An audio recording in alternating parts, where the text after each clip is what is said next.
Hi, my name is Dr. Jessica Payne-Murphy, and I am a sleep psychologist at UF Health. I'm also the director of the Insomnia Behavioral Sleep Medicine Clinic. Today I want to talk to you about some healthy sleep guidelines. But first of all, to let you know, over 30% of people experience intermittent insomnia sometime in their lives, and it is extremely frustrating. If you haven't already, talk to your primary care physician about your sleep difficulties. The first thing you want to do is avoid the following. Caffeine after noontime.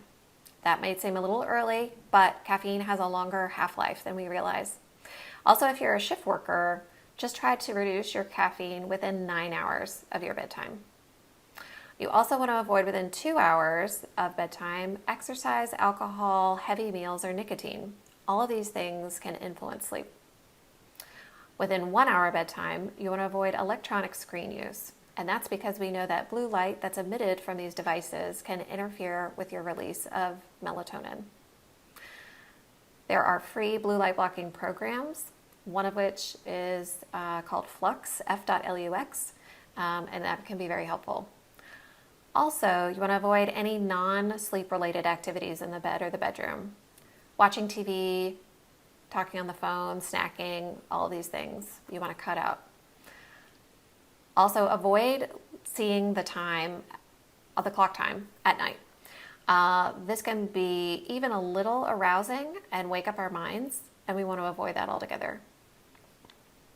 In general, we recommend avoiding daytime naps. Now, we understand that there are purposes to naps, particularly if you're a shift worker, but if you must nap, try to limit it to 30 minutes or less. Next, you want to do the following things. Establish a consistent bed and wake time every day, including the weekends. Also, you want to sleep in the same bed every time you sleep. You also want to create a relaxing pre-bedtime and post-work routine. So whether this is relaxing with the kids, talking with family, making a meal together, engaging in relaxation, which I'll tell you about in just a bit. All of these things are good for helping to wind down. Next is relaxation. We recommend a free app called Insight Timer, INSIGHT space timer. There will be advertisements on there that recommend paid courses, but you can ignore those and just go to the free ones. Also, you want to allow a sufficient window in which to sleep. Now, sometimes people really benefit from 8 hours of sleep, and they find that they function really well on this during the day. Don't hold this as a strict rule for yourself. Find out what works best for you. You may need 9 hours or 10 hours, or you may need 6 or 7 hours, whatever helps you feel best during the day. A good test is if by some time, several hours after you wake up in the morning, you notice that you're feeling sufficiently sleepy such that you could fall asleep, so take a nap, or you really need caffeine to help you stay awake, then that could be a sign of chronic sleep deprivation.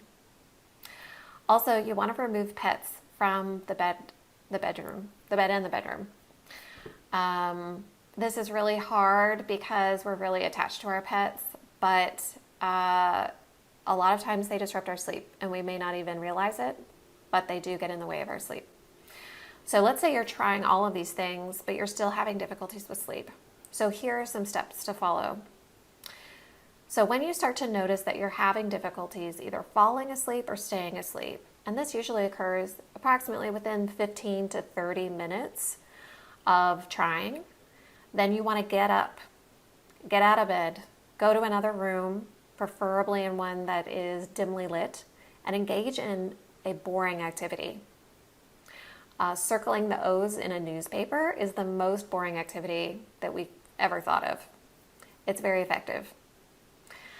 Reading a magazine, folding laundry, anything that you can pick up and put down, and it's relaxing and boring. When you feel sufficiently sleepy, then you're going to go back into the bedroom and you're going to try to sleep again.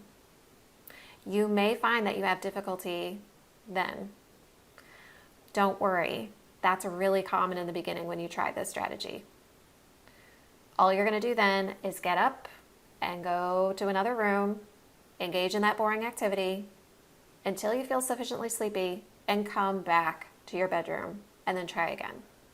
For the first week, you're going to have to do this a number of times, but be patient with yourself. This is just because you're breaking old habits and you're building up new ones, and that just takes time.